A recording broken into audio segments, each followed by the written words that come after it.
Haleluya, torero ry'Imana.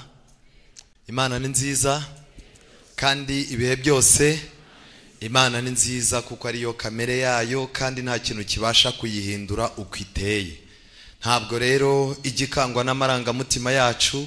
Hari igihe kinini tujya twibwira yuko twageze mu Mana tukaba twanabikangisha abantu. Njya numva abantu benshi bavuga bati muri no minsi ndi mu bihe byanjye byiza, ukagira ngo nabakinnyi b'umupira. Ku Mana rero ihora ari nziza. Mu gihe wagize intege nkeya, Imana ni nziza. Mu gihe wagize kandi imbaraga, Imana ni nziza. Kandi mu gihe twungutse byinshi, Imana ni nziza. Mu gihe twahombye, Imana ni nziza, kuko Imana ariyo soko yibanze y'imbabazi n'ubuntu bwose butugeraho. Muri uyu mwanya nshimira Imana iduhaye amahirwe kandi iduhaye igihe cyiza ngo tugikoreshe neza. Dufitanye icyigisho gisoza amateraniro makuru tumaranyemo icyumweru, gifite umutwe uvuga ngo amahirwe azanwa no kuba mu Mana ukaguma mu nzu yayo. Amahirwe azanwa no kuba mu Mana ukaguma mu nzu yayo. Dusenge. Uwiteka Mana nziza, izina ryawe rihabwe icyubahiro. Twagiye tubona ukuboko kwawe gukiza, kandi twagiye tubona kuko kuboko kuri hejuru yacu mu bihe by'intugunda, mu bihe by'imidugararo, mu bihe by'akavuyo n'ibihe bitatuguye neza. Twagiye tumaze gutuza, twagiye tubona yuko akaboko kawe ariko katumye byose tubicamo. Reka uyu munsi wa none tugushimire yuko ikiganza cyawe kiri hejuru y'itorero. Reka ikiganza cyawe kibe hejuru yanjye no hejuru y'abana bawe bagiye gutega amatwi iri jambo, kugira ngo ntibibe ari ugutera waraza, ahubwo imbaraga ya Mwuka Wera yinjire muri iri jambo, idukorere ibirenze ibyo twakwikorera. Tubisabye mu izina rya Yesu, amen. Turi mu gihe gisabwa kwitonda tukumva neza amagambo ari mu gitabo cy'intambara ikomeye, page 426 mu gitabo cy'intambara ikomeye gitoya, aho Elena White yongeye nanone kutugarura ku musozo w'amateka y'isi, yerekana nuko nubwo hari abantu bagize amahirwe azanwa no kuba mu Mana bakaba mu Mana, ariko hari igishuko gisoza amateka kizatuma abari mu Mana bayicomokamo, abari mu nzu y'Imana bagacomokamo. Elena White yanditse ayo magambo mu ntambara ikomeye, page 426, arandika ati: ubwitegeko ryo guhatira abantu kuruhuka ku munsi w'icyumweru rizakaza umurego. Iri tegeko uyu munsi wa none ririmo rirategurwa. Iyi mishinga irimo iriganwa ubwitonzi. Abadogiteri bakomeye, abahanga ku isi mu gushyiraho amategeko, ibihugu bitandukanye byo ku isi birimo birohereza intumwa, kandi amadini arimo arashagara iki gikorwa cyo gushyiraho itegeko ry'icyumweru kandi rigakaza umurego. Ariko abayuda, bitewe nuko bizeye Esteri uri ibwami, ntago bazi yuko Hamani arimo isi arimo gushyirwaho. Iyo turyamye, iyo tubyutse, mu buryo bw'inguni twirengagije, hari igiti kirekire kirimo kubazwa kugira ngo kizamanikweho abayahudi bose. Ariko abayahudi bitewe nuko bizeye Esteri kandi bakabona iminsi igenda nk'uko bisanzwe, bararya bakaryama, barimo barubaka amazu i Babuloni, bamwe baratoneshejwe cyane ndetse bari mu myanya ikomeye. Hari umunsi buzacya nibwire, hari n'umunsi buzira bwe kugira gute bwe gucya. Ndasaba abadivanisi umunsi wa 7 twabanye muri aya materaniro gukaza kuba mu Mana, mu gihe itegeko ry'icyumweru naryo ririmo kugenda rikazwa umurego waryo. Nawe cyarakomeje ati: kandi ubwo iryo tegeko rizafatirwa umwanzuro, iryo tegeko rizifashishwa mu kurwanya abakomeza amategeko y'Imana, bazacibwa ibihano kandi nta kosa bagize gute bakoze. Bazashyirwa mu nzu y'imbohe, ndetse nibimara kugaragaza yuko ibihano ntacyo byababwiye, abandi bagashyirwa mu nzu z'imbohe ariko bagakomeza kubaka ku mahame y'ibyanditswe byera, hazakoreshwa iturufu nshyashya. Iyi ni iyihe rero? Bamwe bazagaruzwa, bazagira gute? bazaba barakoze urugendo rurerure, bazaba baratanze ubuhamya ku maradiyo n'amateleviziyo, bazaba baragiye bajya mu biterane bikomeye bagahamya ububi n'ibinyoma amadini bahozemo yigishaga. Ariko mu gihe bazaba barimo kwigisha ibyo, amadini bahozemo azicara arebe buri muntu icyatuma agaruka. Bazagaruzwa guhabwa imirimo y'icyubahiro, kuko abantu barimo bararushaho gukunda icyubahiro cyane. Umuntu araza mu rusengero, batamwakira ari umuntu ukomeye, umusirikare ukomeye, umuyobozi ukomeye mu nzego za leta cyangwa z'itorero, iyo ageze ahantu nyamuneka abayoboye gahunda bakibagirwa kumwakira, bitewe n'uko ari mu ntambara yitwa icyubahiro. Arababwira ati sinzagaruka aha, ntimuzi no gufata abantu neza. Ariko icyubahiro twabonye ko gutsindishirizwa n'ubuntu kubwo kwizera. Abo twiganye muri iki cyumweru, gutsindishirizwa n'ubuntu kubwo kwizera n'ububasha bw'Imana bufata icyubahiro cy'umuntu bukakijugunya hehe? Mu ivu. Umuntu ntiyongere kugendera ku cyubahiro cye, ahubwo akagendera mu cyubahiro Imana yashyize muri Kristo Yesu. Bazagaruzwa guhabwa imirimo y'icyubahiro, abandi bazahabwa ingororano n'andi mashimwe kugira ngo babakure ku kwizera kwabo. Ingororano, amashimwe, gikomeye. Muri uyu munsi nta minota myinshi mfite, reka nerekere mu Bacamanza igice cya 9 umurongo wa 6 kugeza kwa 15. Abacamanza 9 umurongo wa 6 kugeza kwa 15 tubwirwa neza ibintu bitangaje. Murabyibuka yuko Yosuwa yari umukozi w'Imana, kandi Yosuwa amaze gupfa Isiraheli yasubiye inyuma. Intambara barwanaga baraziretse, basigara barwana intambara zo kurwanira icyubahiro no gushaka kugaragara. Ubu imiryango myinshi irimo irubaka amazu akomeye muri kredi kugira ngo imenyekane. Abantu benshi barimo baremera kwinjira mu buzima bwa gikene, bakaya amafaranga yabo mu minsi mikuru. Abantu barimo barashyira abana mu mashuri barenze urugero. Abantu barimo barambara imyenda n'inkweto bitabakwiriye, biri mu rwego rubarenze, ndetse hari n'abasigaye batinya kuvuga ibyo baguze amafaranga babiguze, ko bari mu ntambara y'icyubahiro no kuratwa. Ariko Pawulo ku bana b'Imana yaravuze ati nimubona cya gihe cyegereje, muzitoze kubana n'ibyoroheje. Abacamanza hatubwira neza uburyo ibintu byatangiye kuba bibi ubwo umugabo witwaga Abimeleki yitegereje bene wabo. Yari afite famiye nini irimo abantu bafite impano, abantu bakomeye. Arangije yitegereza iyo famiye, asanga abantu bari muri iyo famiye barazwi cyane, kandi nawe arashaka kumenyekana. Asanga aba bantu barakundwa cyane, kandi nawe arashaka gukundwa. Asanga abantu barakomeye, abona byibuze kugira ngo nawe azabone ku cyubahiro nawe amenyekane, bisaba yuko yica bene wabo. Yakoze urugendo, aragenda yica abana 70 bari bakomeye, bategurwaga kuzakurwamo abantu bakomeye mu gihugu. Amaze kubica, abaturage babonye yuko amena amaraso, kuko nta muntu ubura bamushagara iyo ari mubi. Kuko mu gitabo cy'ibyahishuwe, igitabo cya Luka, haratubwira ngo kuko aho intumbiri hose n'inkongoro izagira gute? Mu gihe gisoza amateka y'isi kizakubwira ko twakigezemo. Umuntu ufite igitekerezo gipfuye, umuntu ufite imibereho ipfuye, umuntu ufite amagambo apfuye, umuntu ufite ibitekerezo bipfuye, azaza abona abantu. Abimeleki nawe yagiye kubona abaturage baramubwiye bati nturi wenyine, tukuri inyuma. Muri no minsi dufite amatwi atubwira yuko aturi inyuma. Mu bibi byose abantu barimo kwerekeramo, bafite amajwi ababwira ati nkuri inyuma. Ndi umuntu wawe, komera, nta mwanzi wagutera turutse iwanjye, uri umuntu w'umugabo. Kugeza ubwo umwizera agira ikinyabupfura gike, yatongana n'umuyobozi w'itorero, abantu bakaza bati komera, Imana ikeneye abantu nkaye bavuga batarya indimi, tukuri inyuma.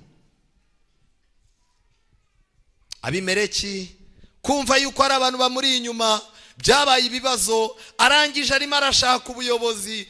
Imana yari hafite umugabo witwaga Yotamu, yari umuntu wakundaga guceceka, ariko igihe cyarageze aravuga ati ibi ngibi byo ntabwo naceceka. Abwira Imana ati Imana, nk'uburyo nshobora kuvuga iki kibazo cyavutse abantu bakacyakira mu buryo bwacyo.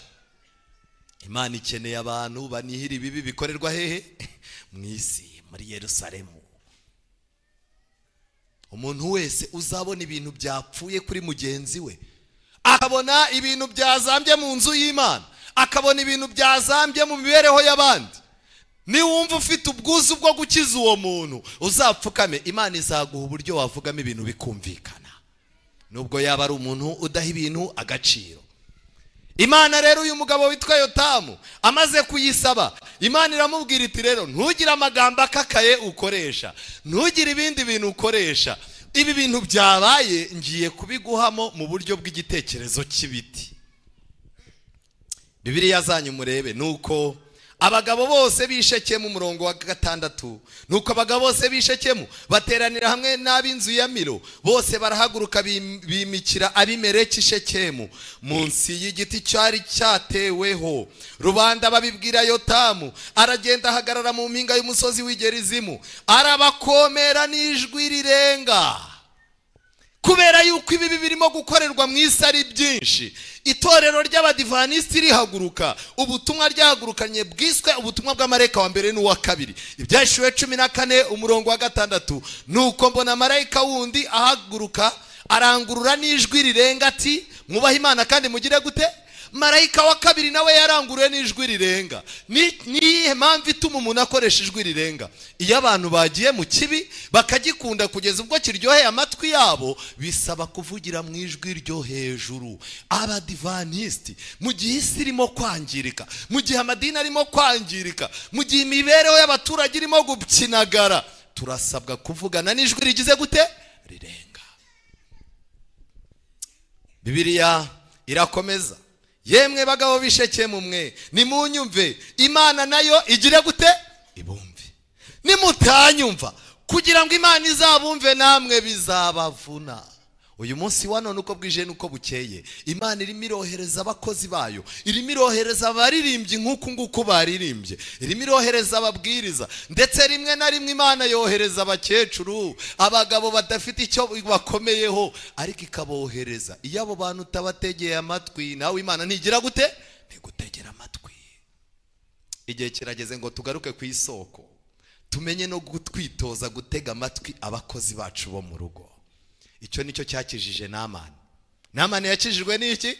Yari afite umugore we yari umubosi nk'uko shebuja yari umubosi, ariko yari afite umuco mwiza wo gutega amatwi abantu bose kugeza ku bakozi bo mu rugo.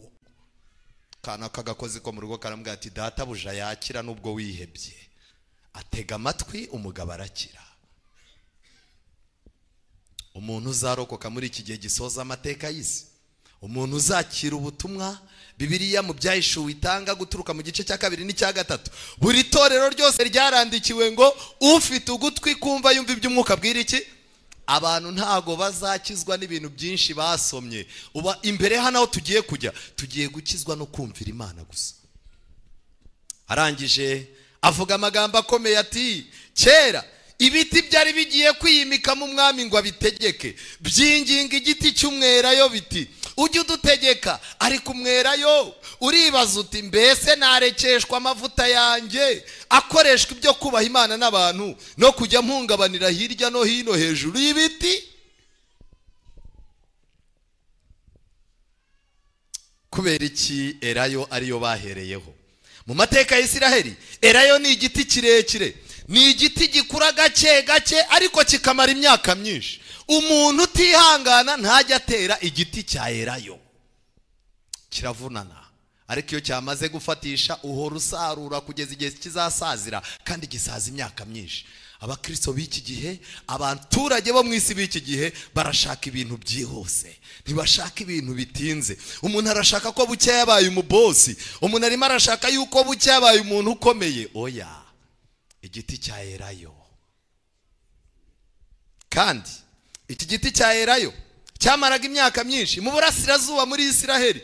Iki giti cyakoreshwaga ibwami kandi kigakoreshwa mu buturo bwera n'izindi nshingano zikomeye muri Isiraheli. Rero igiti cya Elayo cyafatwaga nk'ikimenyetso cy'ibintu bitatu: icya mbere ubukungu, icya kabiri imbaraga, icya gatatu umugisha. igiti cya Yayo kibwira ibindi biti kiti hoya, agaciro mfite mu rugo rw'Imana karahagije. Haleluya. Njyewe ntago nemererwa kuva mu bintu byiza by'Imana ndimo ngo nindangiza nze mbu umusitari nibyo mbu umuntu ukomeye, ariko njye mpora mpungabanywa n'imiyaga hejuru y'iki ibiti byose binshishemo ijisho. Oya, ndaguma ahangaha, ibyo ndimo birampagije. Haleluya. Hari abantu bageze mu nzu y'Imana, Imana ibagira nk'ibiti bya Yayo. Imana yabahaye ubukungu. Hari abantu bicayemo hano tuziranye twese duhiga ubuzima, twese Kigali yaratunaniye, ntawe ufite pfo na ruguru, ariko kubwo kuba mu nzu y'Imana no kwita ku byayo, hano twaharonyeye ubukungu. Haleluya. Abo bantu hari abo Imana yahaye imbaraga hano, ntago bafite amafaranga menshi, ariko Imana ibaha imbaraga bakoresha ku manywa na nijoro. Ugasanga umuntu aramena beto, umuntu arikorera imifuko, umuntu ni umukarani, ariko akabona imbaraga uko bwije nuko bugize gute, mu gihe abandi barimo kunywa ibiyoga ngo imbaraga zigaruke. Ibanga arikura hano. Hari abandi Imana yahaye umugisha muri iri torero, hari abantu Imana yagiye igirira neza, hari imiryango Imana yagirira neza, ariko nagira mbabwire benshi muri no minsi Satani arimo arabongorera ati muzamuke mucomoke mu nzu y'Imana, ariko ibanga nta rindi. Nuramuka uvuye mu nzu y'Imana ukava mu Mana, nta musaruro n'umwe uzabona. Uzaza uhora uhungabanywa n'imiyaga y'ibigeragezo kugeza ubwo n'abantu bagucishamo ijisho. Icyo nkundira mu nzu y'Imana, nta muntu umenya uko waraye, nta muntu umenya uko wiriwe, nta muntu umenya amafaranga utunze. Abantu bakubona ukeye ugenda, bakakubona ukeye ugaruka. Abantu barangiza bakabaza bati nirihe banga ukoresha, uzababwira uti ngewe nderayo yo mu nzu y'Imana. Igiti cya Yayo kirabangira. Kimaze kubangira, ibiti birongera biti reka twegere umutini. Ahari wenda umutini watwumva. Umutini ufite amateka muri Bibiliya. Igiti cy'umutini cyakoreshejwe muri Edeni gukura Adamu na Eva mu kimwaro, igihe bari bamaze kwambara ubusa. Adamu yazengurutse ibiti byose, arebye igiti cy'umutini aravuga ati uko biri kose iki cyanyaranja na madamu. Igiti cy'umutini agerageza kugikoramo umwambaro arambara. Kandi umutini wera kabiri mu mwaka gusa, wakoreshwaga cyane mu buvuzi. Wavuzweho no mu gitabo cy'Ibyahishuwe igice cya 6 umurongo wa 13 yuko umutini mu gihe cy'umuyaga cyane, imbuto zidahishije, mu magambo make nta nicyo ziba zizamara, ziba zivaho hagasigara imbuto zizagira umusaruro gusa. Ku bantu b'Imana bagereranywa n'umutini, ibintu bidafite umusaruro muri no minsi Imana irimo iragenda ibihuha. Ibizadusigaraho nibyo tuzarokokana mpaka mu bwami bw'Imana. Hari umuyaga urimo guhuha rero. Hari ibintu byinshi mwe mwicaye ahangaha mwagiye mubura, ariko ugasanga ni urubuto rwari rukuriho ariko rutazatanga iki umusaruro. Musome igitabo cy'Ibyahishuwe mbere yuko Yesu aza. Ibiti bigereranywa n'umutini, Yesu Kristo nawe akavuga ko ari we mutini nyakuri. Bizaba bifite imbuto, imbuto zibiriho zidashobora kwera, umuyaga uzazihuha ziveho kugira ngo imbuto zere umusaruro zikure neza. Kandi umutini cyari igiti bareberagaho igihe, kubera ko cyeraga kabiri mu mwaka. Byari byoroheye abahinzi gushyira igiti cy'umutini mu murima, warangiza ukazaza ugicaho uko umwero wacyo usa, ukamenya ibihe by'umwaka. Hari abantu Imana yashyize mu isi, hari itorero Imana yashyize mu isi kugira ngo abo dukorana, abo tubana kwa muganga, abo dukorana mu bucuruzi, muri business, n'abantu duturanye bajye batureberaho bamenye iki, bamenye igihe turi isaha nyakuri Imana yizeye muri iki gihe. Umutini barawinginga. Umutini cyari ikimenyetso muri Isiraheli cy'uburumbuke, ariko umutini wanze promosiyo. Kubera iki? Umutini wasubije iki ibindi biti?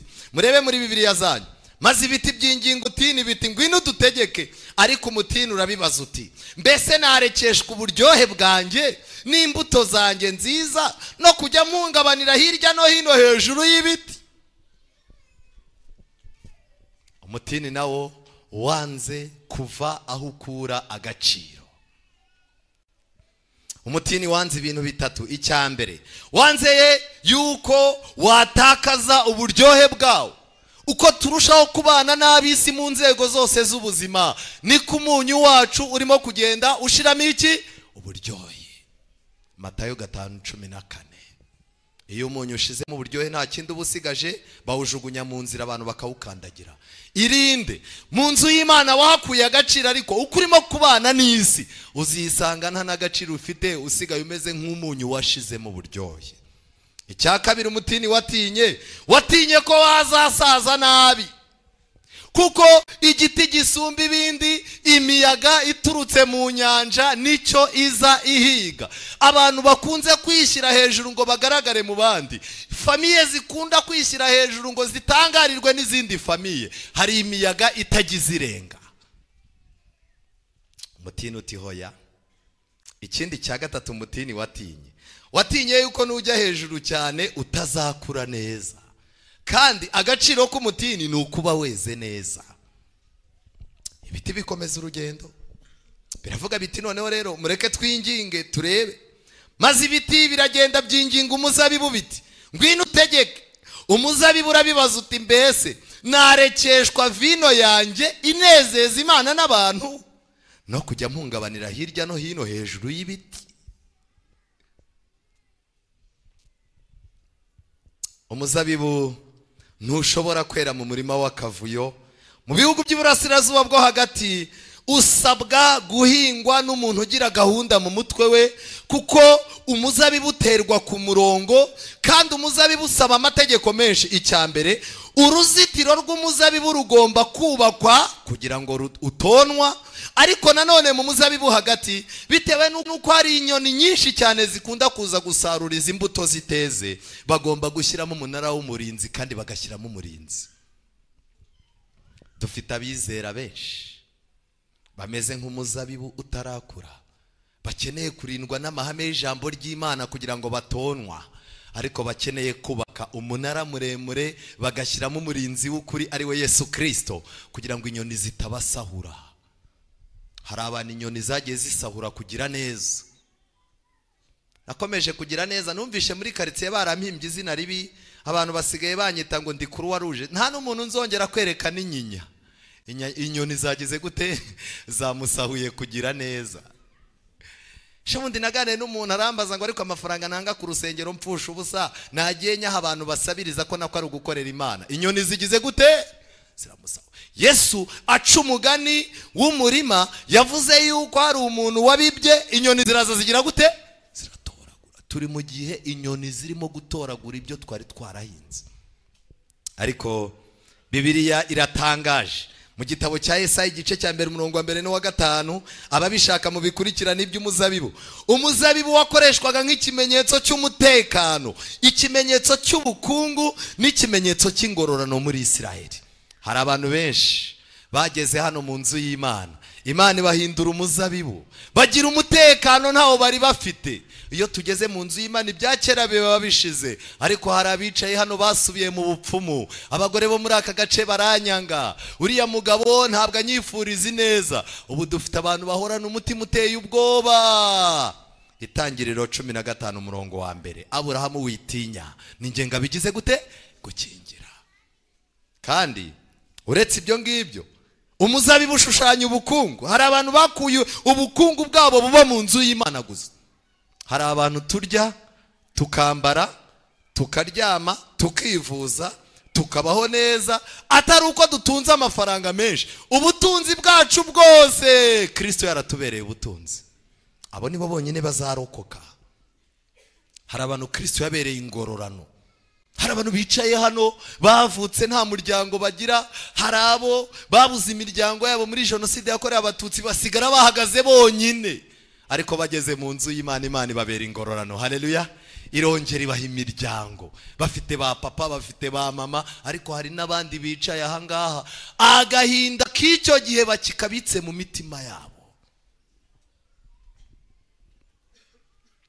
Kandi umuzabibu wibutsaga Abisiraheli amahoro, kunyurwa no kugera ku byo wifuza. Yesu ahereye kuri ibi bintu bitatu umuzabibu wibutsaga Abisiraheli, muri Yohana 15:1-8, Yesu yaravuze ngo ninjye muzabibu nyakuri.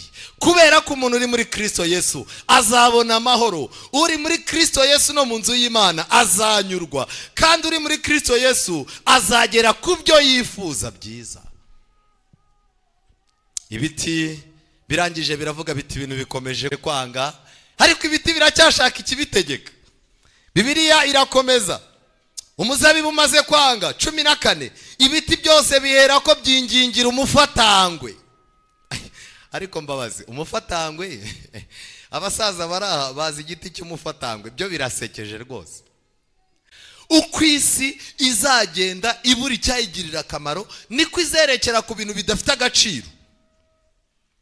Byinginga bihera ko byinginga umufatangwe biti, ngwino dutegeke umufatangwe. Mu gihe ibiti byagendaga bibaza uruzabibu, ibiti birimo kwaza umutini, ibiti bibazerayo, aho umufatangwe wari uri wazunguzaga umutwe uti imboga zibona abana kweri. Yaba ari nge bagize gute? Dufite abizera bamaze kuba nk'imifatangwe. Ubwira ibigeragezo waciye mukamubwira uti muri iki gitondo umugore yampamagaye, dore urabona ndi umusore utarakora ubukwe. Umugore yampamagaye ngo nkorere ubukwe, nkore ubukwe, nubaka inzu, ndangije ambwira yuko tuzajya gutura mu mahanga, ariko itegeko ni rimwe. Yatandukanye n'umugabo mu mezi 3 ashize. Urimo urabibwira umukirisitu mugenzi wawe, umubwira uti Imana irandokoye, yarangiza agakubita urutoki ku rundi ati imboga zibona iki? Imifatangwe. Umufatangwe urangije usubiza ibyo biti ubwo mushaka kunyimika ngo mbe umwami wanyu nyakuri. Muze mwiringire igicucu cyanjye, mfite logique, mfite ubwenge. Mwebwe icyambere nanga umuntu mpinga, mwemere gusa, ubundi muze munsi yanjye. Umva, igicucu nzakibaha uko ngize gute, ko nshoboye. Maze mwiringire igicucu cyanjye. Niba bitari iby'ukuri rero, umuriro uzava mu mufatangwe umareho imyerezi y'Ilebanoni. Umufatangwe warasiritse, muzibeshya agira uzamura akavuyo, umuriro uzava muri njye ubatwike. Nta mikino njya ngira. Ibiti kubera iki byarebye umufatangwe? Mureke mwumva akaga k'umufatangwe. Umufatangwe ukunze kuboneka mu burasirazuba bwo hagati, nyamara ntubarwa mu ndabyo kandi ufite indabyo. Ujya ugira utuntu tw'uturabyo ariko ntibawubara muki. Icya kabiri, ntubarwa mu biti. Nta muntu wajya kubaka inzu ye abasaza bara. Koko nubwo u Rwanda rwakonoza ibiti, hari umuntu mwigeze mubona yubakishije ibiti by'imifatangwe akabyubakisha inzu izaramba? Ariko ugihagaze iruhande y'ukireba ubona ari iki? Ubona ari igiti. Umufatangwe kandi wera imbuto ziwurushya cyane, ariko nyamara ntubarirwa muki? Mu mbuto. Ntubarirwa mu biti byera imbuto. Ariko umufatangura urarwana we. Ariko ikintu cyera ibintu abantu badakeneye kandi ntigisibe ku mwero wacyo. Yaba mu zuba kirera, mu mvura kirera, kandi cyera ahantu ku muhanda ku buryo umuntu ufite inzara yahageze aravuga ati ukirebye hirya yo wavuga uti kiriya giti kirantabara. Ariko imbuto zacyo zirarura, nacyo ubwacyo kirabizi ko kirura. Hari amoko y'ibiti adashobora guturana nacyo bitewe n'ububi bwacyo. Gifite ububi butuma n'igiti kicyegereye cyandura. Mu nzu y'Imana barimo bagerera n'imifatangwe, gukundana nawe ubuhuritse, kubana nawe, guturana nawe byo bibara akaga. Yera ibintu by'imbuto usanga yagerageje ibintu byose, aragerageza kwambara ibitenge by'itorero, kositimu, ibitabo by'itorero abitwara mu kaboko, ahantu hose abakubitisha abantu ko ari umudivanisiti. Ariko abantu bakavuga batumva nta rubuto twagukuraho ngo turye dushonje, nta wakubakisha umuryango we mu bibazo. Ibiti birangije bihura n'ikibazo, birangira gutyo. Umufatangwe kandi byaje kuba ubu bwari ubuhanuzi bwerekezaga kuri uriya mugabo Abimeleki. Yaje kugeraho aragenda abaturage bamwimitse arabatwika bose. Amaze kubatwika igihe kiza kugera ajya gutera ahandi hantu. Agiye gutera ahandi hantu baramugota. Bamugose umugore wari wararebye agahinda n'ububi bw'uyu muntu utarigeze arangwa n'umwuka w'Imana namba. Umugore arangije aravuga ati uyu muntu warangije umuryango we akaba yarisha abaturage uretse kumena amaraso abungana umuvumo. Umugore afata ingasire amuturuka inyuma kigira ngo umugore aje kugihobera. arakubita ingasire aragwa. Amaze kugwa ahamagara wari umwungirije aramubwira ati dore mpuye n'ikibazo gikomeye. Arangije ati se ngufashe ati fata icumu nyice amagambo abantu batazumva ko nishwe n'iki n'umugore. Mva hari abantu bakunda icyubahiro kugeza ko no mu rupfu ashaka gupfa VIP. No mu rupfu rwe arashaka gupfa ariko ntazitwe ko yishwe n'iki n'umugore. Umva abantu bakunze icyubahiro barimo barerekera ku gupfa. Umuntu ntiyabanye n'Imana n'iki yarangiza agahamagara abantu kuri konte hari 800 yanze kwivuza.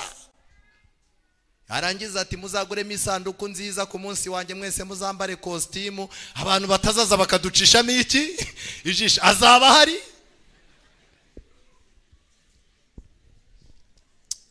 Ibya Bibiliya biratangaje. Zaburi 52 twasomye umurongo wa 8. Abakiranutsi bazabireba batinye bamuseke. Umuntu ugereranywa n'umufatangwe bazamuseka kuko Yayo yafashe umwanya mu nzu y'Imana kandi ntiyahava. Igiti cy'umutini gifite akamaro mu nzu y'Imana, kirimo kirakoreshwa gushimisha Imana n'abantu, nticyava mu rusengero. Kandi igiti cy'umuzabibu nacyo bakigezeho cyaravuze kiti ngewe mfite inshingano ebyiri, gutuma abantu babaho neza no kunezeza Imana. Ibyo ntago nabita ngo nge mpora mpungabana. Umufatangwe bazawuseka, abakiranutsi bazabireba batinye bamuseke bati dore uyu niwe utaragiraga Imana igihome kimukingira, ahubwo yiringiraga ubutunzi bwe bwinshi akikomereza no gukora ibyaha. Ariko njyeweho, uwo ni Dawidi wavugaga, njyeweho meze nka Yayo mbisi itagize gute itumye, kuko abo Uwiteka bazamera nk'igiti cyatewe hafi y'iki y'umugezi, amababi yacyo ntashobora kugira gute kuma. Kandi mu gihe cya Yorodani ibiti byabaga byegereye akagezi kaho Yorodani yacaga mu butayu, warabirebaga ukamenya ko bitoshye nubwo ahandi ari ubutayu. Njyeweho meze nka Yayo mbisi yo mu rugo rw'Imana, niringiraga imbabazi z'Imana iteka ryose. Nzagushima iteka kuko ari wowe wabikoze, nzategereza izina ryawe imbere y'abakunzi bawe kuko ari ryiza. Yayo mbisi. Ako uriya muntu uko akeye, abantu bari mu Mana, abantu barimo gusenga, abantu barimo gutegerereza aha mu nzu y'Imana, abantu batarimo guhungabanywa n'imiyaga, abantu bafite imibereho itameze nk'ishashi iri mu mwuka irimo gutwarwa n'imiyaga yo mu kirere, bakavuga bati Mwami Uwiteka, byaba ibibazo bitaba ibibazo, nakira nakena, nakunguka amafaranga menshi nayabura, nagira umugabo mwiza cyangwa se namupfusha, nagira abana cyangwa se ntabyara, nzakomeza kuba Yayo mu rugo rw'Imana. Abo ngabo ntago bazuma, bazahora ari Yayo mbisi. Kandi mu gitabo cyo kugana Yesu, Ellen White yanditse kuri page 86 arandika ngo yerekanaga uburyo abana b'Imana badakwiye guhora baheranwa n'imibabaro. Turi mu nzu y'Imana, hari agaciro, hari icyubahiro, hari ububasha, hari n'imibereho myiza turimo kuhakura. Ellen White arakomeza ati umunsi wose wiharira imibabaro yawo n'amaganya yawo n'ibihagarika umutima byawo. Buri munsi ufite ibyo bintu, wasenga utasenga ibyo bintu bizagumaho. Kandi iyo tubonanye ibyo dukunda kuganira cyane cyane ibitubabaza n'ibidukomereye, uburyo duhererekanya agahinda n'ibyago. Hari abantu bahererekanya agahinda n'ibyago, umuntu akaza musoni nkaza kugusura wari wimereye neza, noneho Satani akanyohereza ngira ngo ni Imana inyohereje, nagera iwawe nkatangira ntibimeze gute, ugatangira uti turaho turashima Imana, ntiwapingewe byasakuje. Umuntu ati se uyu muntu ko yari umukozi w'Imana, hariwe wajya kuvuga amagambo yo kunsubizamo intege bite, ugatangira nkakubwira ibibazo byanjye ejo bundi byaranze, n'ukuri ibintu byose byarapfuye, mbega ibyanjye byabaye umwaku, byabaye bibi, ibintu byabaye induru, nawe ukareba uwo muntu w'Imana wajya agashima Imana mu rusengero, none agusuye ari mu ntege nkeya. Uko murimo kuganira umutega amatwi, Ellen White yaranditse ngo hari n'igihe duhererekanya agahinda n'ibyago. Namara kubikubwira ngataha. Icyakora nawe ugasanga nawe ko kuri umunyabibazo, nawe Imana ntacyo yagukoreye, uti nanjye byaranze. Ejo bundi numvise hari letere ku kazi bagiye kunyirukana, ubu mu rugo narababwiye ngo batangire babe bateka ibijumba bave ku ifiriti. Ubu nabwiye umugore kuba imyenda abana bazaza bambara umwenda umwe ku cyumweru. Mbega nanjye ibintu byabaye bibi, uzi ko nyibukije ibintu byabaye bibi rwose, byabaye umwaka. Abamarayika b'Imana bagatega amatwi, ibitabo bikagira gute ngo abantu b'Imana bahuye. Pawulo ati mubabarinishe imibabaro kubwirana iki ayo magambo, none umuntu arimo arasura undi agiye kumwongera intege nkeya. Dukeka ibiduteye ubwoba byinshi, tukavuga ibibi byose bitugose, nibyo byatuma batwumva bibwira ko nta mukiza mwiza udukunda dufite. Umuntu yarimo kukumva aricara akavuga ati ubuse ubudivanisi bw'uyu muntu bumumariye iki, ko mbona yacitse ururondogoro n'abapagani twicecekeye, ibintu byanze, akazi karapfuye, amafaranga nta wapi. Umva na yandi mperutse kwaka muri banke yaciye mu myanya y'intoki, yarangiza atari koze. Sinaga numva abadive bavuga ngo bazi imibare, namwe si imibare yabashirana abadive. Dukeneye kugira ibanga ryo kwitoza kubwira ibyacu Kristo, niwe ufite amatwi ashobora guha agaciro imibabaro twikoreye. Kandi uteze kumva ibyo tumusaba byose, Kristo ateze kumva ibyo tumusaba byose ngo atubere ubuhungiro butabura kuboneka mu byago no mu makuba. Hariho bamwe bahora n'ubwoba bagakabya amakuba. Gukabya amakuba, ubu hari abagabo Kigali bamaze kubona ko Kigali yanze, bataha mu ngo barakaye. Umuntu yataha uwo munsi nta mafaranga yakoreye, yajyaga ataha n'10, yajyaga atwara moto akinjiza 20,000, none na 3 yabibuze. Yataha moto yayisiga amanutse ataha, ukabona yikoreye amaboko, harimo aragenda asuhuza umutima avugiriza, ku buryo n'umuntu no mu rugo iwe n'umukozi muri akavuga ati boss byanze. Hari abantu bakabya amakuba, hari abantu bakabya amakuba, nubwo bagotwa n'ibimenyetso byinshi by'urukundo rw'Imana iteka, bakaba batunzwe n'iyo bakesha byose, nyamara birengagiza ayo mahirwe babona urudaca, bakabikerenshesha guhora batekereza ibintu bibabaza, bagatinya ko bizababaho, cyangwa se gutubura akaruho gato. Hari abantu Satani yahaye impano yo gutubura imiruho. Afunguye ibaro y'imyenda, ibaro y'inkweto, agiye kurangura Dubai, bitewe nuko ibintu byanze, araje atangiye gucuruza, yajyaga yunguka 5,000,000, noneho iyo mari iraje ntabwo imwunguye, nta nubwo imuhombeje. Amafaranga ajyanye Dubai niyavuyemo, amaze no gusora ararebye asanze ntacyo yunguka. Yarangiza abantu akabwira ati mari yanyishe, narangiye neza, muze mutabare. Abisiraheli buriya bataka babwira Imana yuko bakeneye ibyo kurya, mu gitabo cy'abakurambere n'abahanuzi baravuze ngo ntabwo ibiryo bari babibuze, ngo ahubwo kubera ko Imana itabara itinze, bakurikije uko Imana itabara itinze, ngo batatse hakiri kare kugira ngo bizahuriremo.